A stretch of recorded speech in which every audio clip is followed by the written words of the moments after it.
you go to Nigeria, which is, if not the most corrupt nation in Africa, that it is, it could be the most corrupt nation in the world, Mr. Faraday. Oh, and now, Mr. Wallace. It is the most corrupt nation that I have ever covered. I've been there 25 years ago, and I've been there as recently as last year. Fine. So what? 35 years old. That's what that nation is. Now here's America, 226 years old. You love democracy, but there in Africa, you're trying to force these people into a system of government that you just have accepted. 30 years ago, black folk got the right to vote. You're not in any moral position to tell anybody how corrupt they are. You should be quiet and let those of us who know our people go there and help them get out of that condition. But America should keep her mouth shut. Wherever there's a corrupt regime, as much hell as America has raised on the earth. No, I will not allow America, or you, Mr. Wallace, to condemn them as the most corrupt nation on earth when you have spilled the blood of human beings. Has Nigeria dropped an atomic bomb and killed people in Hiroshima and Nagasaki? Have they killed off millions of Native Americans? How dare you put yourself in that position as a moral judge? I think you should keep quiet, because with that much blood on America's hands, you have no right to speak. I will speak. This is the Jewish way here. This is the Jewish way. This is the Jewish way. This is authentic Judaism, dear viewers. Anyone who tells you to the contrary is a liar and a fraud and a curse upon him. Hey! Hey!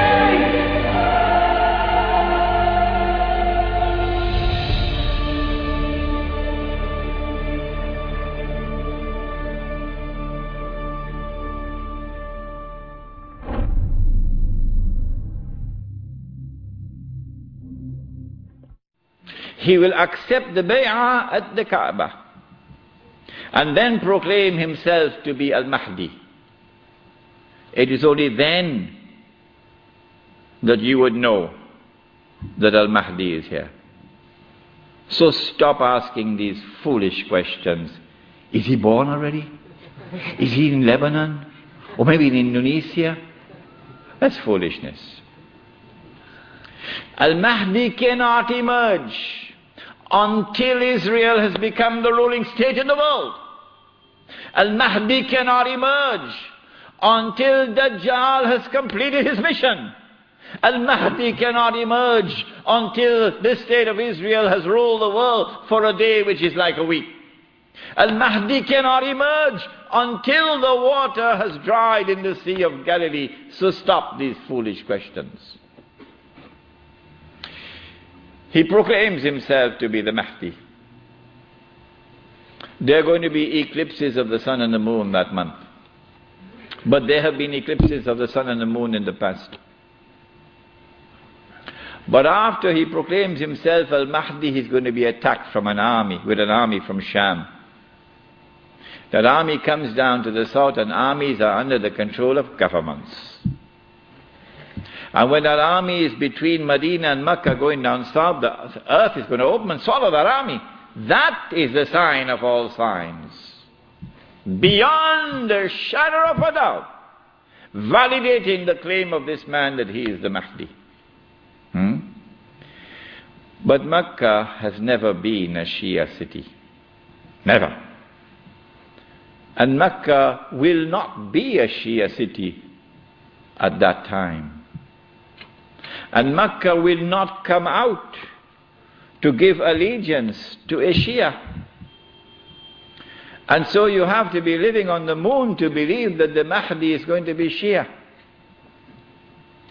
We do not say this to embarrass the Shia, or to be uncharitable to them, or to hurt their feelings in any way. This is just factual analysis. When the earth opens and swallows that army, then on that day, those from the world of the Shia who accept him as the Mahdi and follow him are our brothers in faith. And shoulder to shoulder we'll fight to liberate the Holy Land.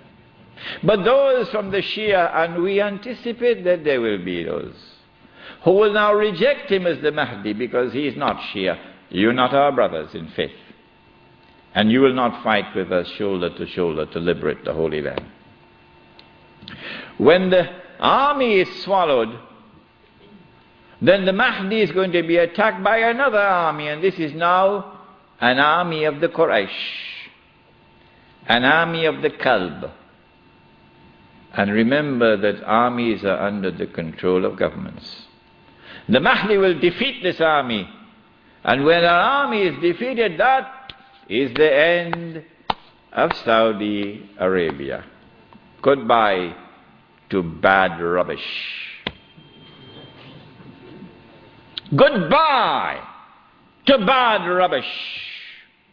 Let it be recorded in my book tonight. Let it be recorded in your book tonight. Goodbye to bad rubbish. The most monstrous betrayal of Islam ever committed in history, committed by those who control that state. Now Darul Islam is restored.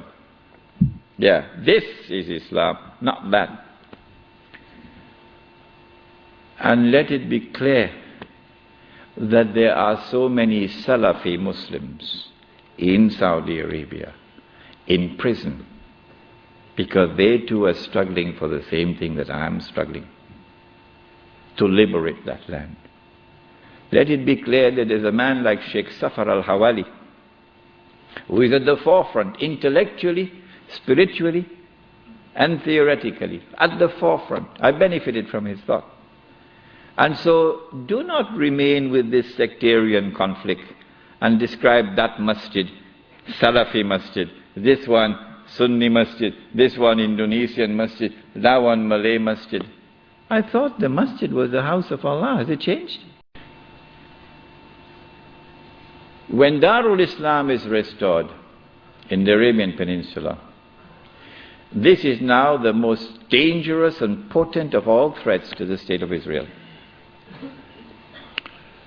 Dajjal will now attack.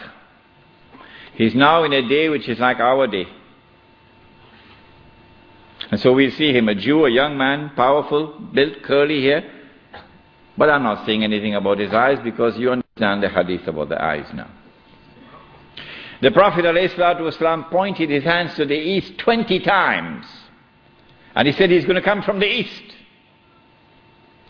Jerusalem is northwest.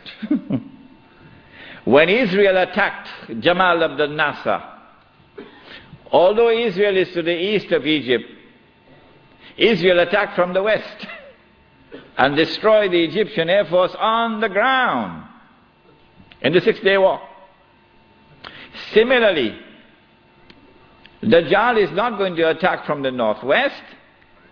He attacks from the east. 20 times, said Muhammad alayhi salatu wasalam. You can come from the east. When he attacks, he's going to be riding on a donkey, which will travel as fast as the clouds, and which is have his ears stretched out wide. I'm going to Perth, inshallah, on Thursday on that donkey.